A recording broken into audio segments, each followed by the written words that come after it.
Baik, judul materi dalam video pembelajaran ini adalah pengolahan roti dan kue atau pastry.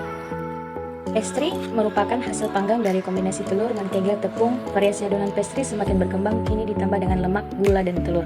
Yang menggunakan tepung terigu, mentega, dan telur saja disebut butter pastry atau adonan pie. Kemudian muncul adonan rebus atau adonan sus yang sering juga disebut dengan adonan chocolate. Ini adalah macam-macam bentuk dari pastry. Pastry adalah adonan yang berlapis dengan mentega atau lemak agar memperoleh hasil berlapisan atau berlembaran. Penggunaan korslet. 1. Korslet atau lemak pelapis roll-in fat merupakan margarin khusus untuk menghasilkan adonan yang biasa dilipat seperti puff pastry dan Danish pastry. 2. Margarin ini mengandung hampir 100% lemak yang diperkeras, titik lelehnya di atas suhu tubuh. Peralatan pembuatan pastry terdiri dari 1. Peralatan besar. A. Mixer vertikal atau planetary mixer. B. Lemari pengembang atau proofing kabinet. C. Penipis adonan atau dough setter. D. Oven. 2. Peralatan kecil. A. Penggilas adonan atau rolling pin. B. Kocokan atau balon whisk. Beberapa jenis pastry yaitu 1. Puff pastry, 2. Chalk paste, 3. Danish pastry, 4. sour paste, 5. strudel, 6. croissant. Puff pastry. 1. Puff pastry merupakan pastry yang memiliki adonan tanpa ragi. 2. Puff pastry disebut juga sebagai ratu segala pastry karena pembuatannya tidak mudah dan memerlukan keterampilan serta ketelatenan. 3. Ciri khas adonan puff pastry adalah memasukkan lemak pada adonan dasar melalui proses pelipatan. Danish pastry. 1. Danish pastry dibuat dari adonan beragi dan lemak roll-in dan biasanya memiliki topping atau isi yang manis. 2.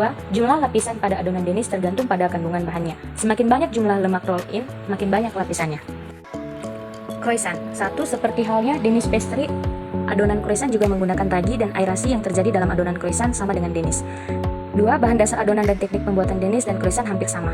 3. Perbedaannya, Danish lebih banyak menggunakan gula dan telur sehingga rasanya lebih manis dan lebih empuk. 4. Jumlah pelipatan kedua jenis pastry ini juga sama, yaitu maksimum 4 single dan optimum 3 single. Sour paste atau sour dough. 1. Sour pastry adalah produk yang menggunakan kandungan lemak yang tinggi dan dapat ditambah bahan pengembang kue.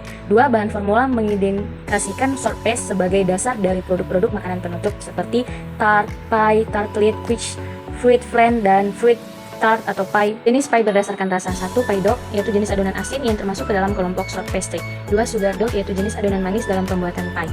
Chalk paste atau adonan sus. 1. Chalk paste sering juga disebut kue sus yang didefinisikan sebagai kue yang bertekstur lembut dan kopong bagian dalamnya sehingga dapat diisi dengan flan dengan aneka rasa. 2. Termasuk jenis adonan rebus. Strudel dan pilaf. 1. Strudel adalah pastry yang pada awalnya merupakan adonan yang lunak dibuat dari terigu, protein tinggi, telur, dan air. Setelah adonan strudel, kalis ditarik dengan tangan menjadi lapisan yang sangat tipis dan transparan. 2. Pilaf. Berbentuk lembaran-lembaran tipis yang pembuatannya disusun beberapa lembar hingga saat jadi berlapis-lapis. Pembuatannya bisa di oven, dapat juga digoreng.